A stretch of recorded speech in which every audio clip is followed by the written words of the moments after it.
রাসূলুল্লাহ সাল্লাল্লাহু আলাইহি ওয়াসাল্লামের কাছে একদিন একজন হাবশি নবীজির সাহাবী, হাবশি মানে যারা একদম নিগ্রু, কালো, ভীষণ কালো, হাবাসা, হযরত বেলাল রাদিয়াল্লাহু তাআলা আনহু যেই দেশের, আবিসিনিয়া, এখনকার মানচিত্রে বলে ইথিওপিয়া, এই আফ্রিকান একদম কালো, কুচকুচে কালো চেহারা, নিগ্রু মানুষ। উনি রাসূলুল্লাহ সাল্লাল্লাহু আলাইহি ওয়াসাল্লামের সাহাবী, সহজ সরল মানুষ। তো একদিন নবী সাল্লাল্লাহু আলাইহি ওয়াসাল্লামের সামনে আইসা বসছে, সবসময় আসা যাওয়া করে। তো এর মধ্যে একদিন বসে নবীজিকে বলতেছি, ইয়া রাসূলুল্লাহ, আমার একটু একান্ত কথা ছিল। তো বলে, বলো। তো এই হাবশি সাহাবী আল্লাহ নবী সাল্লাল্লাহু আলাইহি ওয়াসাল্লামকে বললেন, ইয়া রাসূলুল্লাহ, আপনি তো জানেন, দেখতেছেনই, আল্লাহ তাআলা আপনাকে সারা দেহে যে পরিমাণ সৌন্দর্য আল্লাহ তাআলা আপনাকে দিয়েছেন, দান করেছেন, তার সাথে আমি হলাম একটা নিগ্রু হাবশি গোলাম, আমার কোনো তুলনা হয় না আপনার সৌন্দর্যের সামনে, আপনার উত্তম চেহারা, সুরাত, আকৃতির সামনে আমি একেবারেই নগণ্য, আমার কোনো তুলনা নাই। ওনার তুলনা তো নাই, শুধু গোটা কায়নাতেরই কারো কি নাই তুলনা। রাসূলুল্লাহ সাল্লাল্লাহু আলাইহি ওয়াসাল্লামের সৌন্দর্যের সামনে আল্লাহর কোনো মাখলুকেই তুলনার যোগ্য নয়। বরং রাসূলুল্লাহ সাল্লাল্লাহু আলাইহি ওয়াসাল্লাম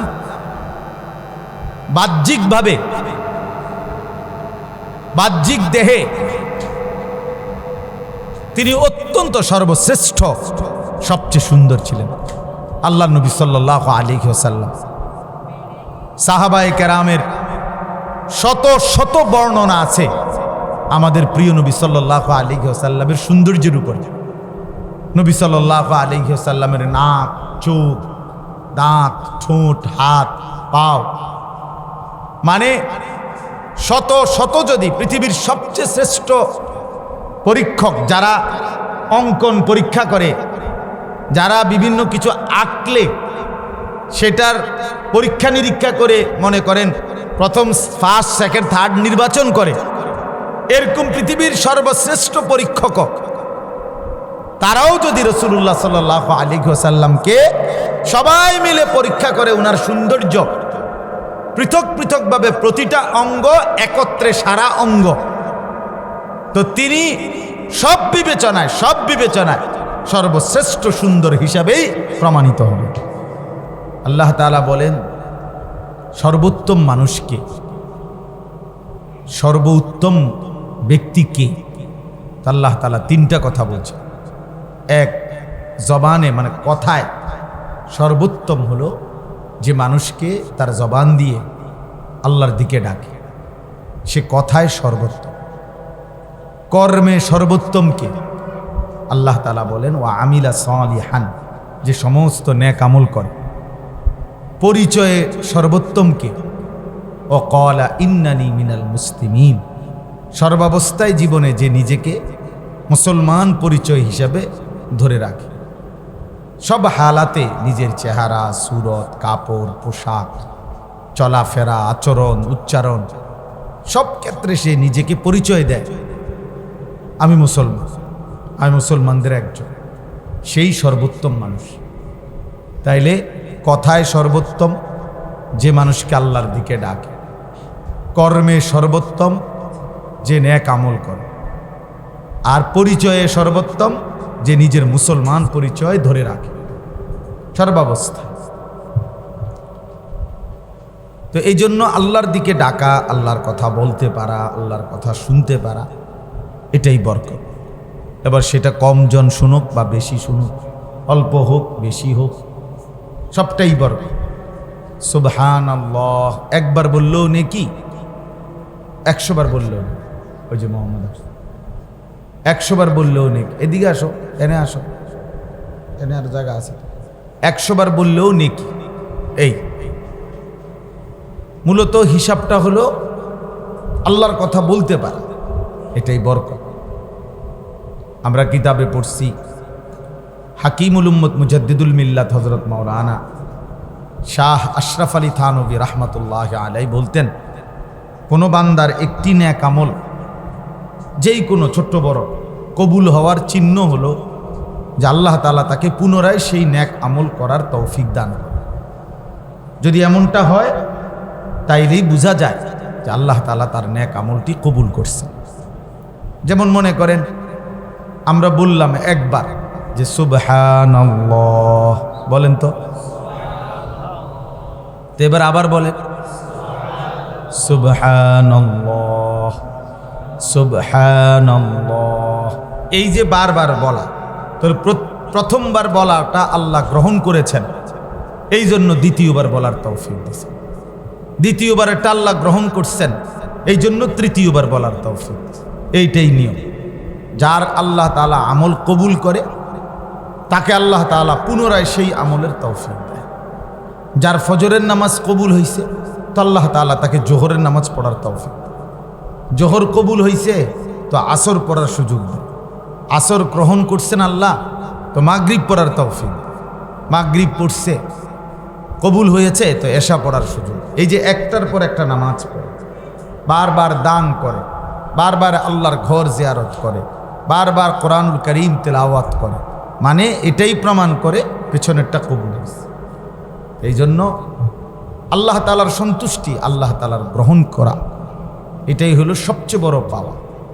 কোরআনুল কারীমের মধ্যে আছে ওয়ারিদওয়ানুম মিনাল্লাহি আকবার, ওয়ারিদওয়ানুম মিনাল্লাহি আকবার। আল্লাহ তাআলার সন্তুষ্টি এটাই হচ্ছে সবচেয়ে বড়, এটাই সবচেয়ে বড়। বান্দা আল্লাহ তাআলার প্রতি সন্তুষ্ট, আল্লাহও বান্দার প্রতি সন্তুষ্ট। এমন যখন হয়, এই উভয়টা যখন সমান সমান হয়, তো আল্লাহ তাআলা তখন সেই বান্দাকে ডাক দেয়। ডাক দিয়ে বলে, বান্দা চলো আর দুনিয়ায় থাকার দরকার নেই, এবার আমার কাছেই চলে আসো। ইয়া আইয়াতুহান নাফসুল মুতমাইন্না, হে পবিত্র আত্মা, জীবনভর আমি আল্লাহর জন্য নিজেকে সমর্পণ করলাম, তো চলো ইরজিই ইলা রাব্বিক, আমি রবের কাছেই তুমি ফিরে চলে আসো। কোন অবস্থায় আসবা? রাদিয়াতাম মারদিয়া, আমিও সন্তুষ্ট তোমার উপরে, তুমিও সন্তুষ্ট আমার উপরে। এই যখন বান্দা এই হালাতে পৌঁছে যে বান্দাও আল্লাহর উপরে সন্তুষ্ট, আল্লাহও বান্দার উপরে সন্তুষ্ট, তখন আল্লাহ তাআলাই বলে যে আমার বান্দা তুমি আমার কাছে চলে আসো, চলে আসো। ফাদখুলি ফি ইবাদি ওয়াদখুলি জান্নাতি। আর আমার আরও পেয়ারা বান্দা, মহব্বতের আরও অনেক বান্দা আছে, সেই বান্দাদের সাথে আগে ঢোকো আর ওদেরকে সাথী হয়ে আমার জান্নাতে আসো। তাইলে আসলে এই যে নেক কাজের এই সঙ্গী, এটা অনেক বড় সৌভাগ্য যে আমি আপনারে সহযোগিতা করলাম, আপনি আমারে সহযোগিতা করলেন। কখনো আপনি আমারে নামাজের জন্য ডাইকা দিলেন, আমি আপনারে কোনো দিন ডাইকা দিলাম। কখনো আমি আপনারে উৎসাহিত করলাম, আপনি আমারে উৎসাহিত করলেন। মিলেমিশে বন্ধুত্বপূর্ণ সম্পর্ক হলো দ্বীনের জন্য, আখিরাতের জন্য, আল্লাহর ইবাদতের জন্য। এই সম্পর্কটা, এই বন্ধুত্বটা, এই আন্তরিকতাটা আল্লাহ তাআলা কোরআনুল কারীমের মধ্যে বলছে, হাসরের ময়দানে সমস্ত বন্ধু একে অপরের দুশমন হবে একমাত্র তাকওয়া, ঈমান, আমল, বন্দিগির ভিত্তিতে যদি কারো মধ্যে বন্ধুত্ব থাকে তারা ব্যতীত, তারা দুশমন হবে না, তারা বন্ধুই থেকে যাবে। আল আখিল্লাউ ইয়াউমাইদিন বা'দুহুম লিবা'দিন আদুউন ইল্লাল মুত্তাকুন। আল্লাহ তাআলা বলেন, বন্ধুরা, ঘনিষ্ঠ বন্ধুরা হাসরের ময়দানে প্রত্যেকেই একে অপরের শত্রু হয়ে যাবে, শত্রু হয়ে যাবে। ইল্লাল মুত্তাকুন, একমাত্র মুত্তাকিরা ব্যতীত। এই তাকওয়ার সাথে সম্পর্ক যাবে, ঈমানের কারণে মহব্বত, আমলের কারণে মহব্বত, ইলমের কারণে মহব্বত, বন্দেগীর কারণে মহব্বত, এই কারণে ভালোবাসা যে নামাজ, রোজা, আখিরাত, পরকাল, এই সম্পর্কটা মৃত্যুর পরেও থাকবে, হাসরের ময়দানেও থাকবে। সবচেয়ে মজার বিষয় হলো, খুশির কথা হইল, সবচেয়ে আনন্দের কথা কোনটা? আনন্দের কথা হইল এই আজকে অনেকে ওলামায়ে কেরামের সাথে সম্পর্ক রাখে, আমরাও সাধারণ অনেকের সাথে আমাদেরও অন্তরকতা থাকে দ্বীনের জন্য।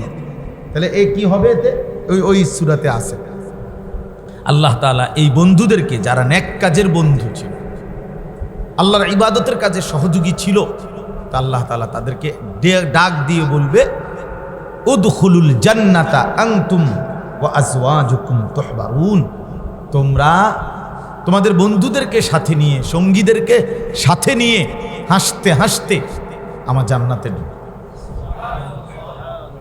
তখন এই নেক কাজের বন্ধুরা গলাগলি করে, হাতে ধরাধরি করে একসাথে জান্নাতে ঢুকবে। সুবহানাল্লাহ। ইয়া ইবাদি লা খাউফুন আলাইকুমুল ইয়াওমা ওয়ালা আনতুম তাহজানুন, আল্লাহ তাআলা বলবেন যে হে আমার বান্দারা, আজকে তোমাদের কোনো চিন্তা নাই, কোনো পেরেশানি নেই। তোমরা একসাথে বন্ধুরা যারা একজন আরেকজনকে নেক কাজের জন্য সহযোগিতা করেছিলে, আল্লাহর ইবাদত, নামাজ, রোজা, দান, সাদাকা, জিকির, তেলাওয়াত, গুনাহ থেকে বেঁচে থাকা, এই সহযোগীরা একসাথে জান্নাতে ঢুকবে।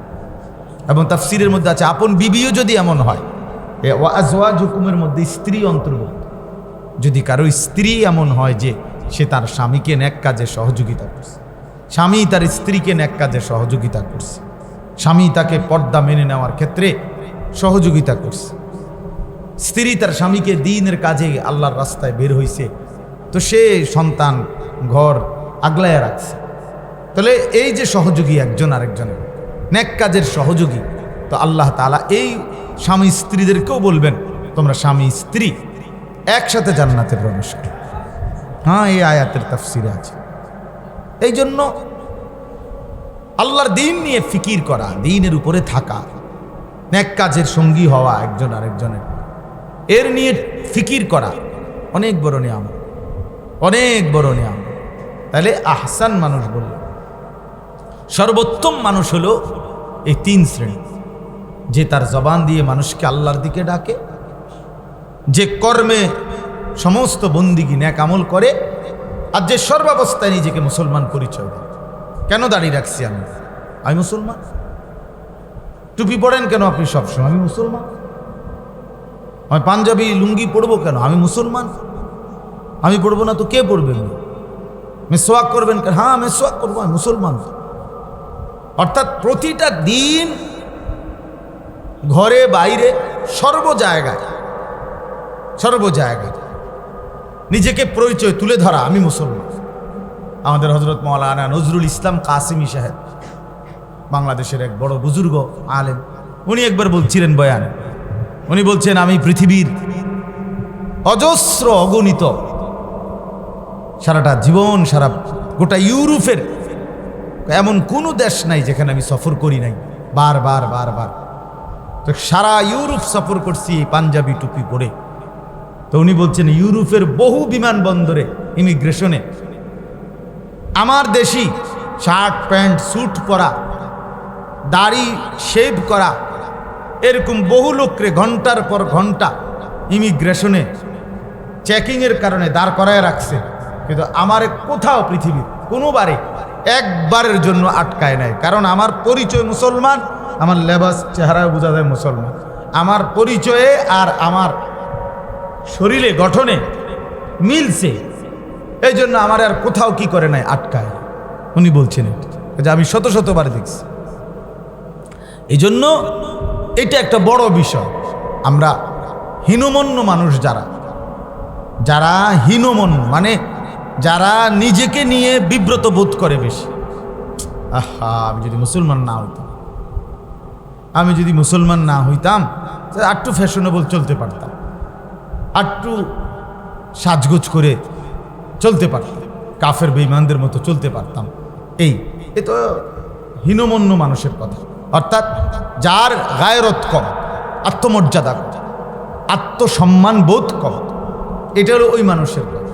আর যার আত্মমর্যাদা আছে, গায়রত আছে, আত্মসম্মান আছে, সে কোনো অবস্থাতে নিজের ধর্ম, আমাদের সব কিছু শ্রেষ্ঠ, আমাদের আল্লাহ সর্বশ্রেষ্ঠ, আমাদের কোরআন সর্বশ্রেষ্ঠ, আমাদের রসুল সর্বশ্রেষ্ঠ, আমাদের ইসলাম সর্বশ্রেষ্ঠ।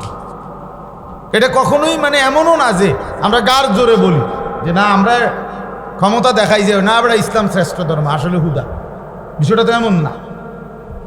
বিষয়টা তো এমনও না, বাস্তবতাই এটা।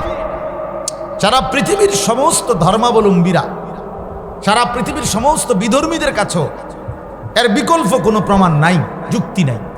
রাসূলুল্লাহ সাল্লাল্লাহু আলাইহি ওয়াসাল্লাম পৃথিবীতে বন্ধু শত্রু যতবার প্রমাণ করছে, গবেষণা করছে, মানে আপন হোক আর দুশ্মন হোক, নবীজিকে নিয়ে যেই ফিকির করছে, গবেষণা করছে, সবার কাছেই তিনি শ্রেষ্ঠ।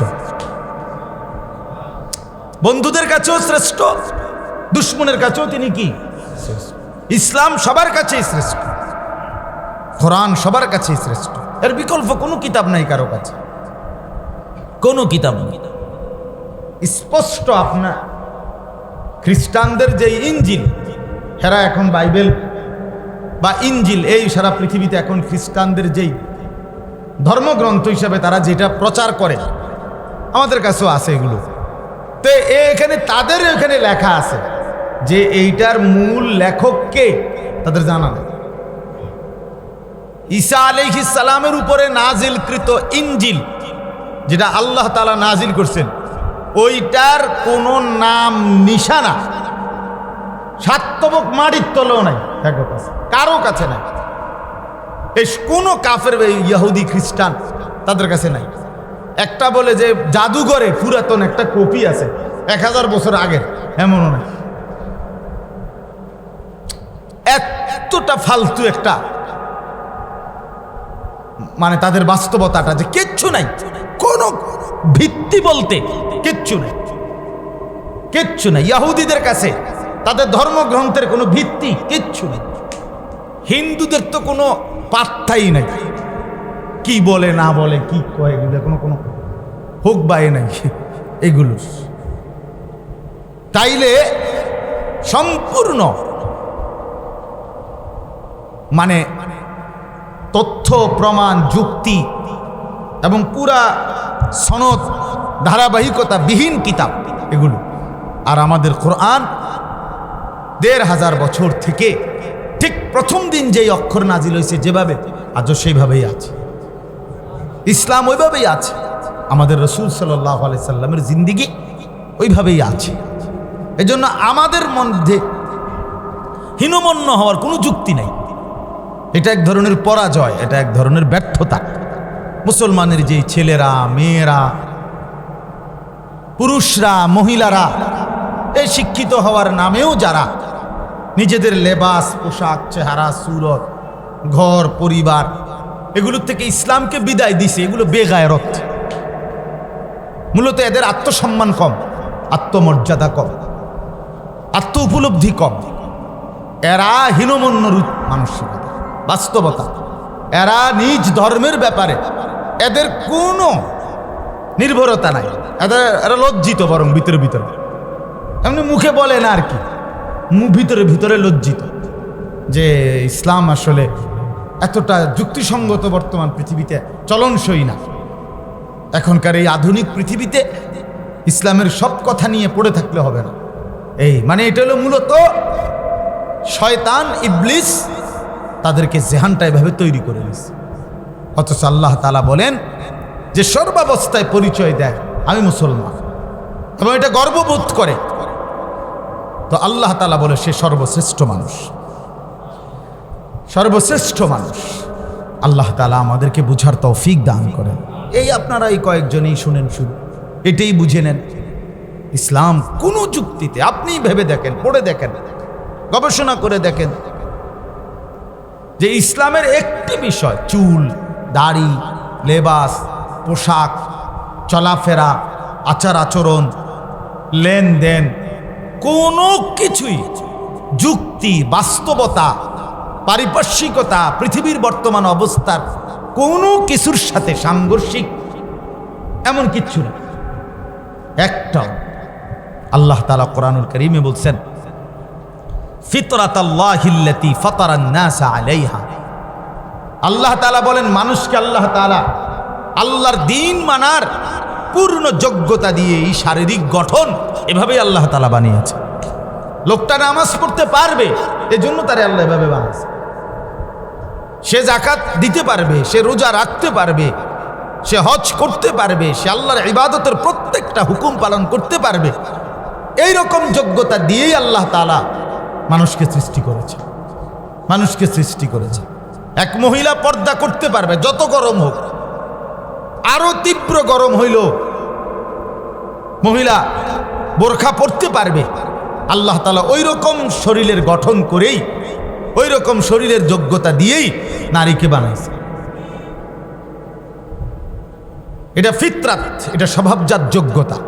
আল্লাহ তাআলা বলছেন লা তাবদীলা লিখালকিল্লাহ, আল্লাহ তাআলা কোন বান্দার মধ্যে যে সৃষ্টিগত যোগ্যতা দিছেন এটা মৃত্যু পর্যন্ত সরান না, সরায় না আর কি, এই যোগ্যতাটা সরে যায় না। একটা মহিলা 70 বছর হইলে আর বোরকা পিনতে না এমন নি, একটা পুরুষ 90 বছর হইলে আর সেজদা দিতে পারে না এমন।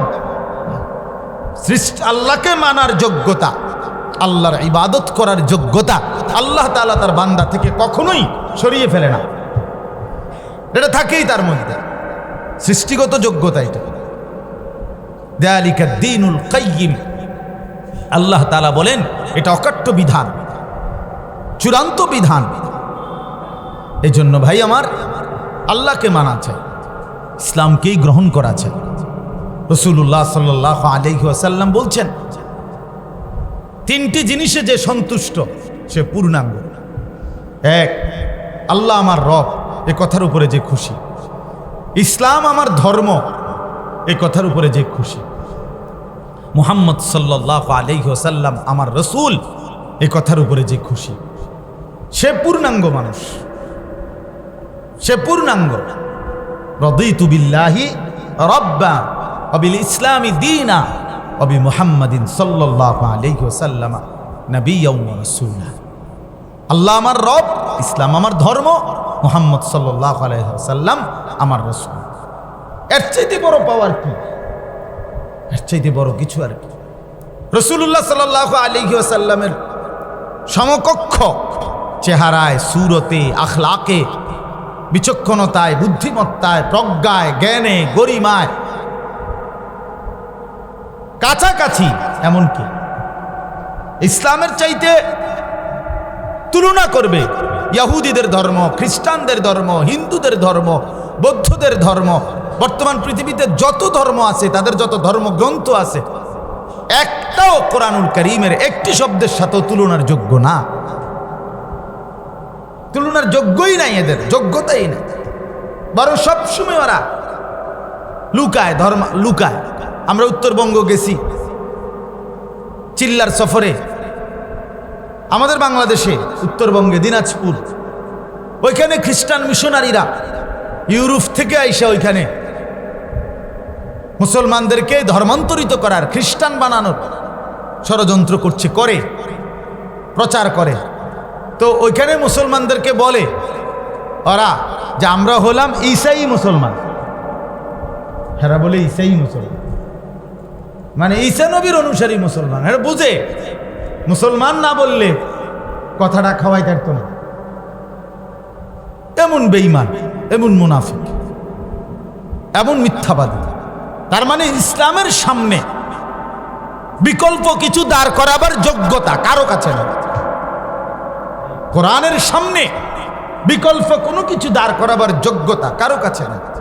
আমাদের প্রিয় নবী সাল্লাল্লাহু আলাইহি ওয়াসাল্লামের শ্রেষ্ঠত্বের সামনে দাঁড় করাবার মতো কিছু নাই। এজন্য সাহাবায়ে কেরাম এটা বুঝছে।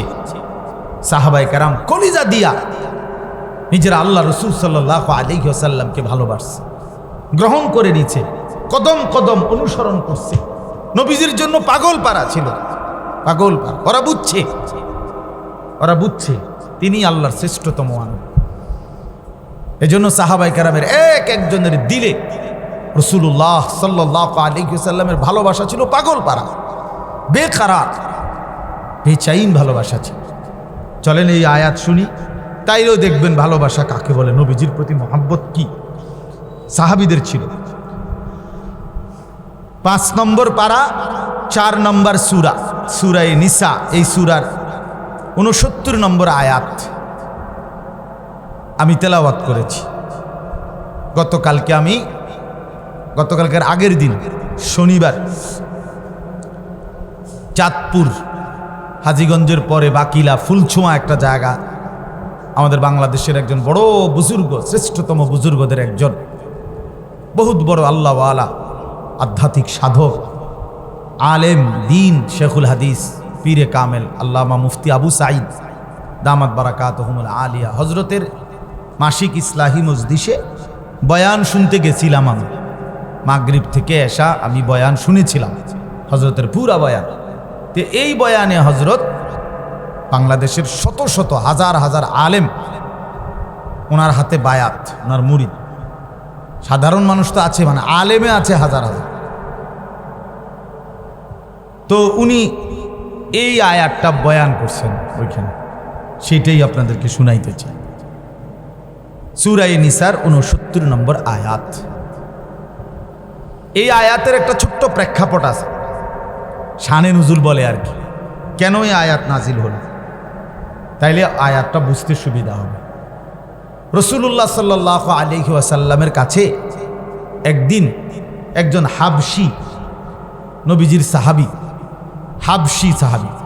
হাবশি মানে যারা একদম নিগ্রু, কালো, ভীষণ কালো, হাবাসা। হযরত বেলাল রাদিয়াল্লাহু তাআলা আনহু যেই দেশের, আবিসিনিয়া, এখনকার মানচিত্রে বলে ইথিওপিয়া। এই আফ্রিকান একদম কালো, কুচকুচে কালো চেহারা, নিগ্রু মানুষ। উনি রাসূলুল্লাহ সাল্লাল্লাহু আলাইহি ওয়াসাল্লামের সাহাবী, সহজ সরল মানুষ। তো একদিন নবী সাল্লাল্লাহু আলাইহি ওয়াসাল্লামের সামনে এসে বসছে, সবসময় আসা যাওয়া করে। তো এর মধ্যে একদিন বসে নবীজিকে বলতেছি, ইয়া রাসূলুল্লাহ, আমার একটু একান্ত কথা ছিল। তো বলে, বলো। তো এই হাবশি সাহাবী আল্লাহ নবী সাল্লাল্লাহু আলাইহি ওয়াসাল্লামকে বললেন, ইয়া রাসূলুল্লাহ, আপনি তো জানেন, দেখতেছেনই, আল্লাহ তাআলা আপনাকে সারা দেহে যে পরিমাণ সৌন্দর্য আল্লাহ তাআলা আপনাকে দিয়েছেন, দান করেছেন, তার সাথে আমি হলাম একটা নিগ্রু হাবশি গোলাম, আমার কোনো তুলনা হয় না আপনার সৌন্দর্যের সামনে, আপনার উত্তম চেহারা, সুরাত, আকৃতির সামনে আমি একেবারেই নগণ্য, আমার কোনো তুলনা নাই। ওনার তুলনা তো নাই, শুধু গোটা কায়নাতেরই কারো কি নাই তুলনা। রাসূলুল্লাহ সাল্লাল্লাহু আলাইহি ওয়াসাল্লামের সৌন্দর্যের সামনে আল্লাহর কোনো মাখলুকেই তুলনার যোগ্য না। বরং রাসূলুল্লাহ সাল্লাল্লাহু আলাইহি ওয়াসাল্লাম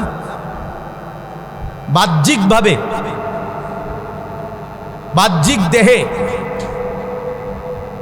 তিনি অত্যন্ত সর্বশ্রেষ্ঠ, সবচেয়ে সুন্দর ছিলেন আল্লাহর নবী সাল্লাল্লাহু আলাইহি ওয়াসাল্লাম। সাহাবায়ে কেরামের শত শত বর্ণনা আছে আমাদের প্রিয় নবী সাল্লাল্লাহু আলাইহি ওয়াসাল্লামের সৌন্দর্যের উপর।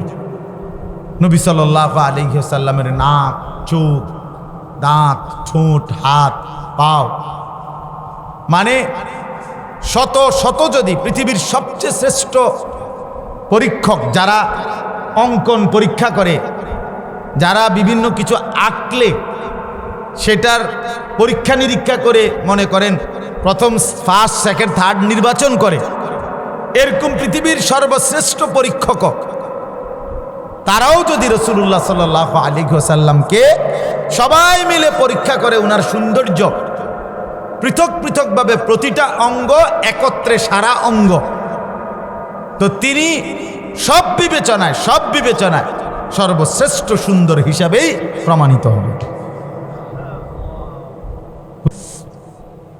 খুব চমৎকার বোঝানোর জন্য যে এক জায়গায় একটা প্রতিযোগিতা হয়েছে আর্ট, তো অনেক লোক প্রতিযোগিতায় অংশগ্রহণ করছে, আঁকতে দিছে সবাইকে যে একটি গাছের ডাল, তো মোটা ডাল না, চিকন, একটা চিকন ডালের মধ্যে একটা দোয়েল পাখি এইসব বসছে, এইটা আঁকা দেন। তো অনেকেই আঁকছে।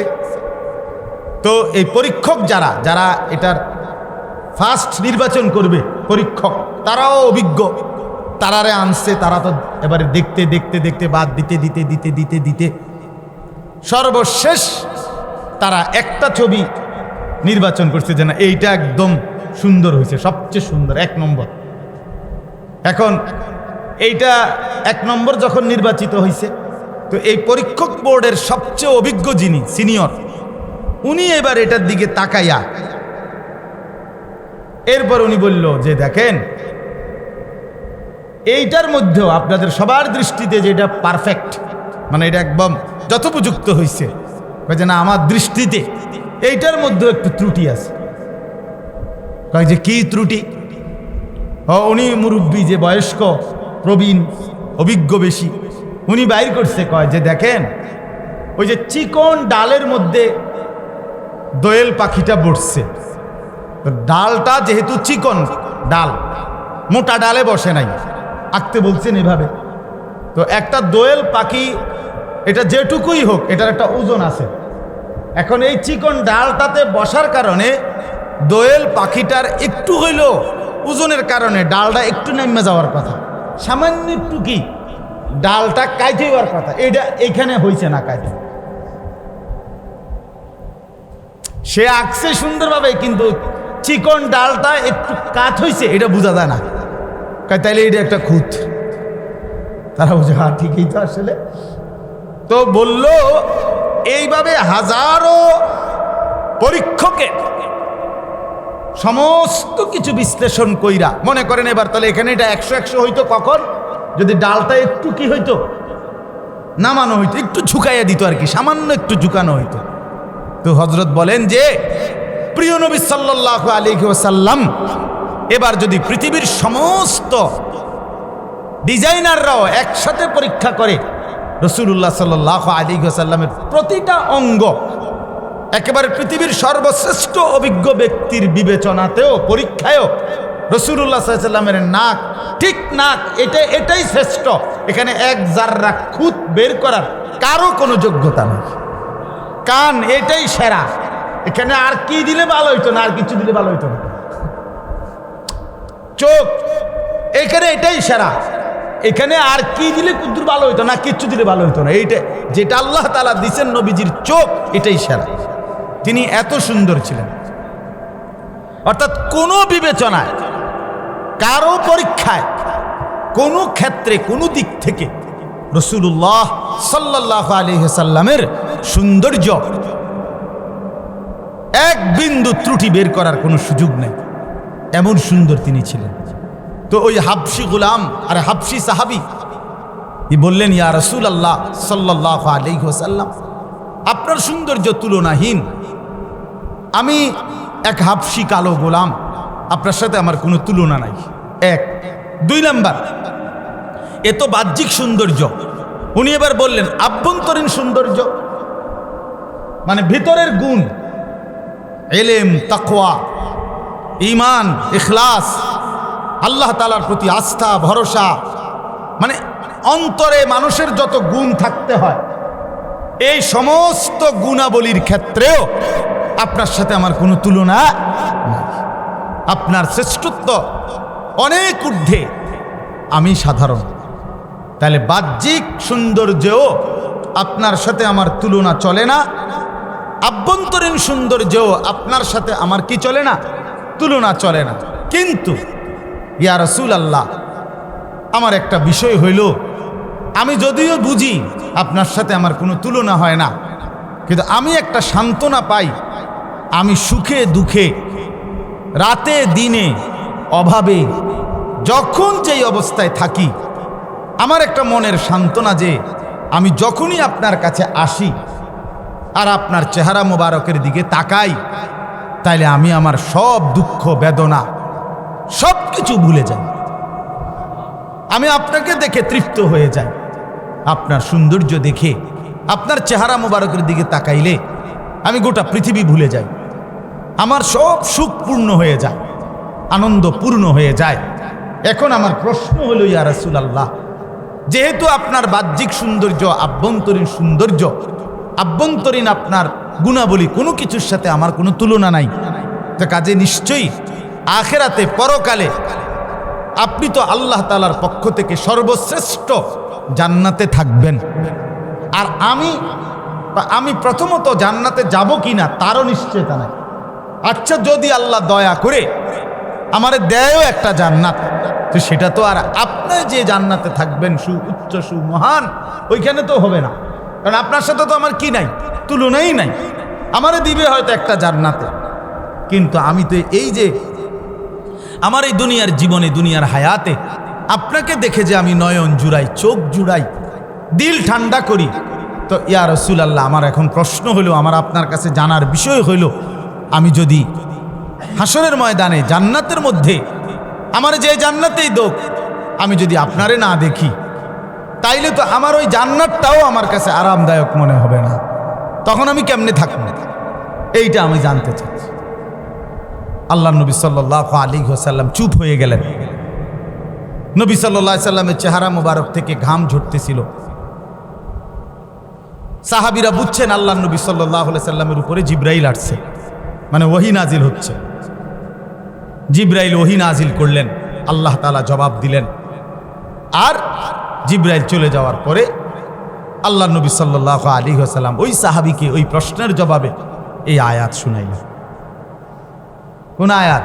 এই 69 নম্বর আয়াত। কি শুনাইলেন?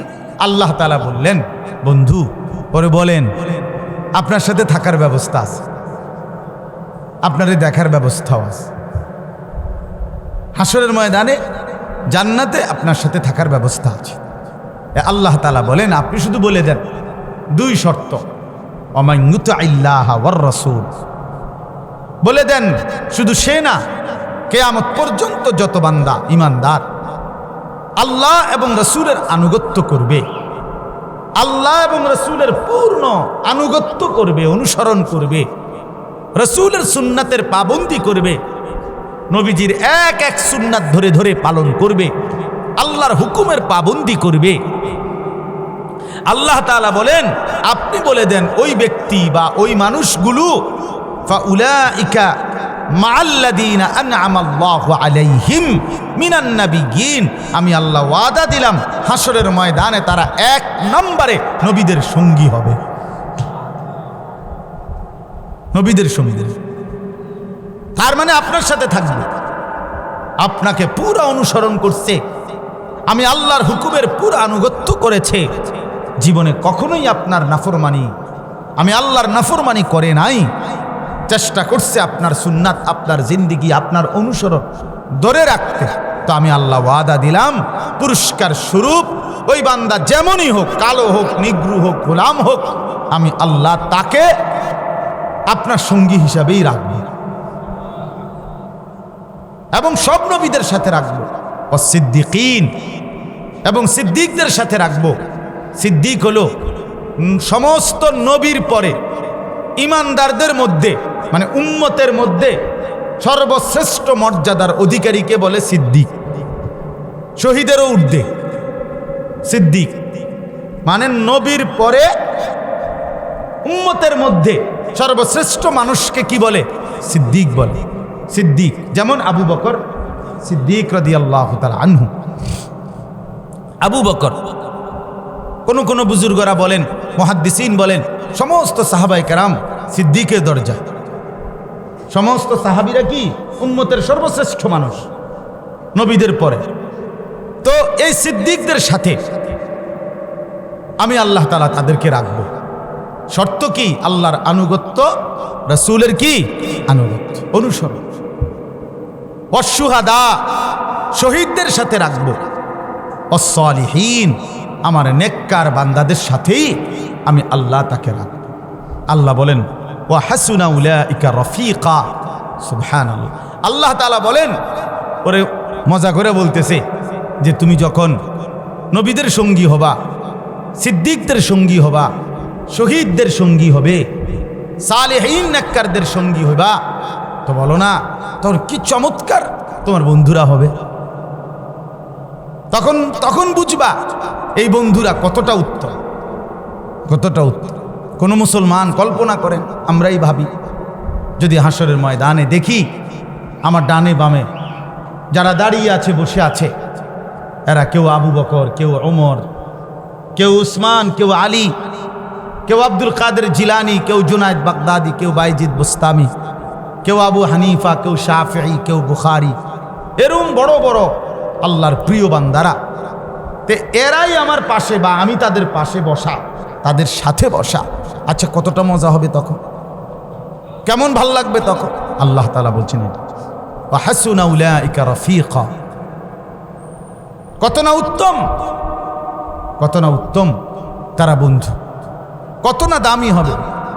আজকে তো দুনিয়ার মধ্যে ওই কোনো নেতার সাথে, কোনো ব্যক্তির সাথে একটা ছবি উঠাবার জন্য কি পরিমাণ প্রতিযোগিতা, আবার যখন সময়ের ব্যবধানে পিঠা খানোর টাইম হয় তখন মুছে ফেলার কি প্রতিযোগিতা। হ্যাঁ, গত 6 মাস আগেও যে ছবি ছিল গর্বের বস্তু, এখন টেনশন হইল এটা নিয়ে পুলিশে দেখতে লাগে, অমুক নেতার লগে তমুক নেতার লগে, এটা দেখলেই তো ধরে লাগবে বাইন্দা ফিরবে। হ্যাঁ, এই দুনিয়া ধোকার, এই দুনিয়ায় আসলেই পুরাটা ধোকা, পুরাটাই ধোকা। বরং সঙ্গী হিসাবে, বন্ধু হিসাবে, আপনজন হিসাবে রসুলগণ, সিদ্দিকগণ, শহীদগণ, আল্লাহর প্রিয় বান্দাগণই উত্তম। আল্লাহ বলছেন ওয়া হাসুনা উলাইকা রাফিকা, তারাই উত্তম, তারাই উত্তম। তো এরপরে মজার কথা শুনে এই সাহাবী তাহলে কি শুনলো, যে যদি রাসূলুল্লাহ সাল্লাল্লাহু আলাইহি ওয়াসাল্লামের পূর্ণ আনুগত্য করতে পারে তাহলে আখিরাতে নবীজির সঙ্গী হবে। বুঝেন নাই কথাটা? তাহলে নবীজিকে দেখতে পারবে। ঠিক আছে, এখন এই সাহাবী আরেকটা প্রশ্ন করছে, আবার তাফসীরে আছে।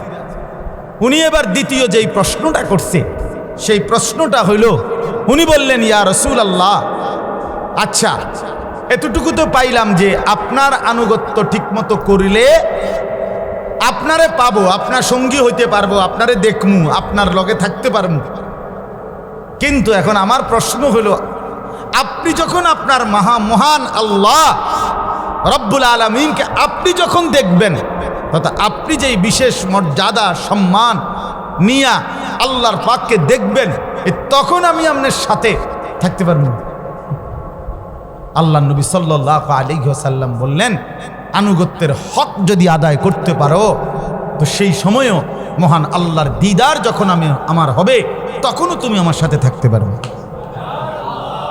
এই তখন তাফসীরে আছে, এই সাহাবী খুশিতে একটা চিৎকার দিছে, এক চিৎকারে পড়ে গেছে, পড়ে গিয়া ওইখানেই জীবনের তরে আল্লাহর দুনিয়া থেকে বিদায় নিছে, ইন্তেকাল করছে। निकल जाए दम तेरे कदमों के नीचे, यही दिल की हसरत, यही दिल की आरज़ू है। ভালোবাসার হে প্রিয়জন, আপনার জন্যই জীবন দিয়ে দিলাম, এটাই ছিল দিলের আকাঙ্ক্ষা, এটাই ছিল দিলের আশা।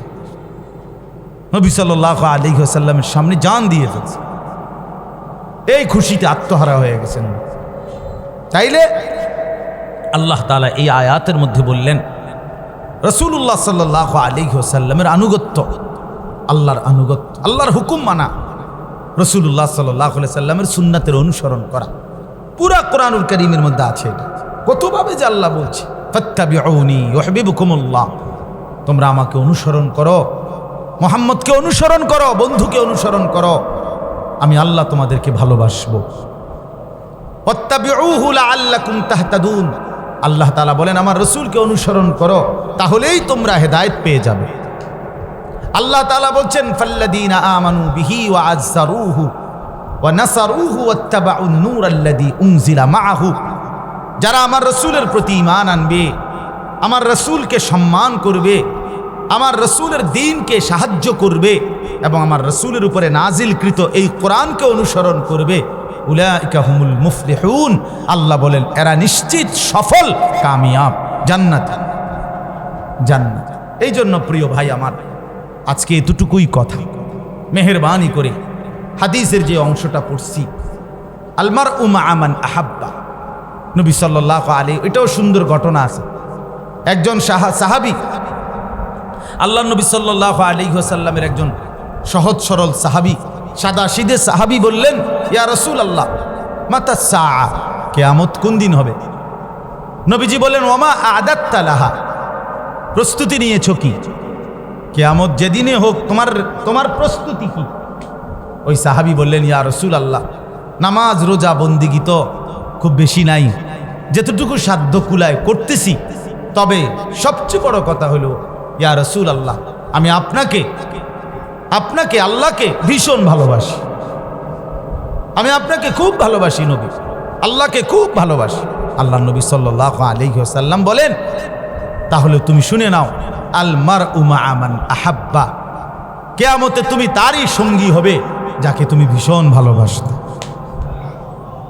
হযরত আনাস রাদিয়াল্লাহু তাআলা আনহু বলেন, ইসলাম গ্রহণ করার পর থেকে আমরা কোনোদিন কোনো কথায় নবীর এত বেশি আনন্দিত হই নাই সেদিন এই কথা শুনে যে পরিমাণ আনন্দিত হয়েছি, যে হায় নবী বললেন যাকে বেশি ভালোবাসে কিয়ামতে তার সঙ্গী হবে। এবং হযরত আনাস তখন জোর গলায় বলতেন, অতএব পৃথিবীবাসী শোনো, আমি আল্লাহর রসুলকে সবচেয়ে বেশি ভালোবাসি এবং আমি আশা করি আমি তার সঙ্গী হব, কারণ ভালোবাসাতে।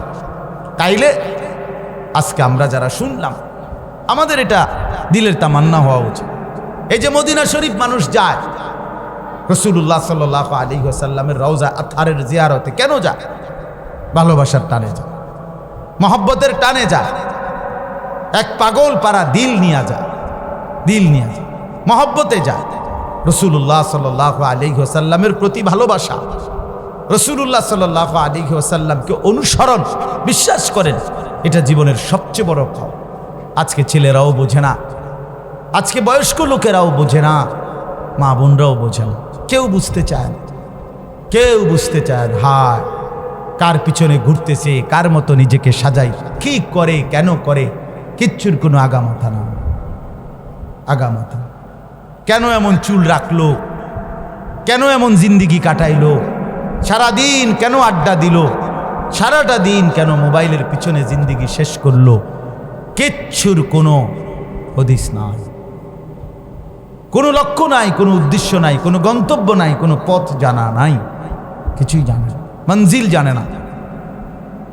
একজন সুস্থ সামর্থ্যবান সবল পুরুষ কিংবা নারী, যার দিমাগ আছে, আকল আছে, ব্রেন আছে, যে পাগল না, মাথা খারাপ না, মাতাল না, প্রতিবন্ধী নয়, সে এরকম ঘুরে কিভাবে? সে এমনটা চলে কি? দিনের পর দিন নামাজ পড়ে না, মা বোন দিনের পর দিন পর্দা করে না, কি করে, কারে দেখায়, কেন দেখায়, নিজের শরীর, নিজের যৌবন দেখাইয়া কি হয়? পর পুরুষকে বেপর্দা দেখাইলে হলে অর্জনটা কি? কি অর্জন? সামান্যতম কোনো ভিটামিন, যে ন্যূনতম একটা ভিটামিন অর্জিত হয়, শারীরিক কোনো সৌন্দর্য বাড়ে বেপর্দা হইলে, অথবা শরীরের মধ্যে কোনো পুষ্টি বা কিছু হয়, এমন তো কিচ্ছু না। আখেরাতের কিছু তো নাইও, দুনিয়াবি কি?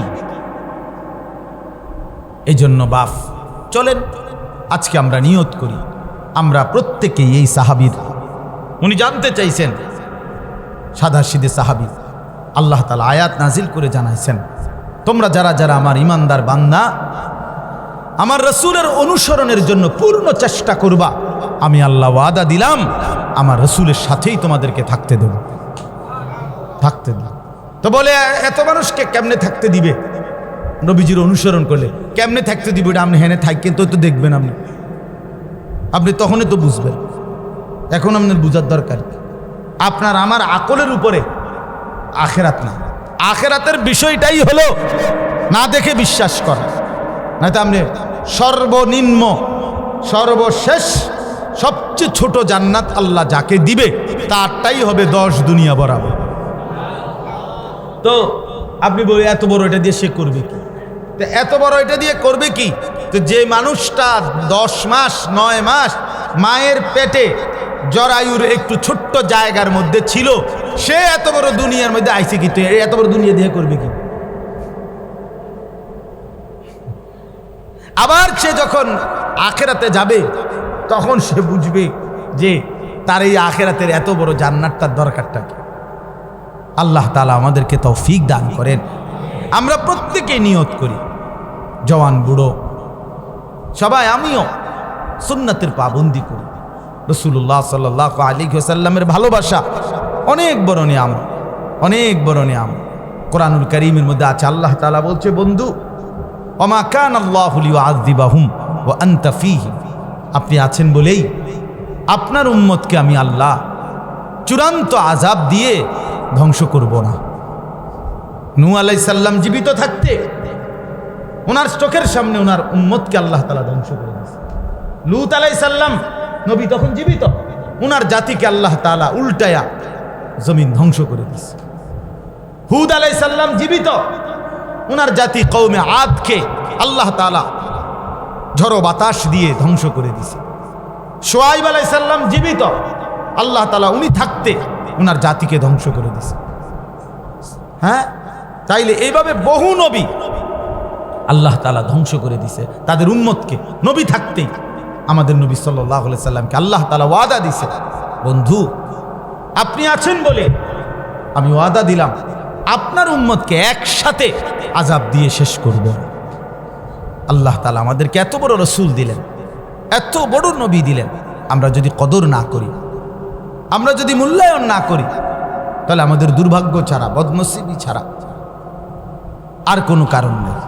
এই জন্য আমরা রাসূলুল্লাহ সাল্লাল্লাহু আলাইহি ওয়াসাল্লামের ভালোবাসা, মহব্বত এবং অনুসরণ, সুন্নাত, এই ছোট ছোট সুন্নাত আছে। বাথরুমে নবী কিভাবে ঢুকতেন, নবীজি টয়লেট বাথরুম থেকে কিভাবে বের হইতেন, খাবারের শুরুতে কিভাবে খাবার শুরু করতেন, খাবার শেষে কি করতেন, হ্যাঁ, বাথরুম, খাবার দাবার, আহার, নিদ্রা, ঘুম, চলাফেরা, মিসওয়াক, দাড়ি, টুপি, পাঞ্জাবি, লেবাস, পোশাক, চলাফেরা, কথাবার্তা, সব ক্ষেত্রে নবীজি সাল্লাল্লাহু আলাইহি ওয়াসাল্লামের সুন্নাত আছে।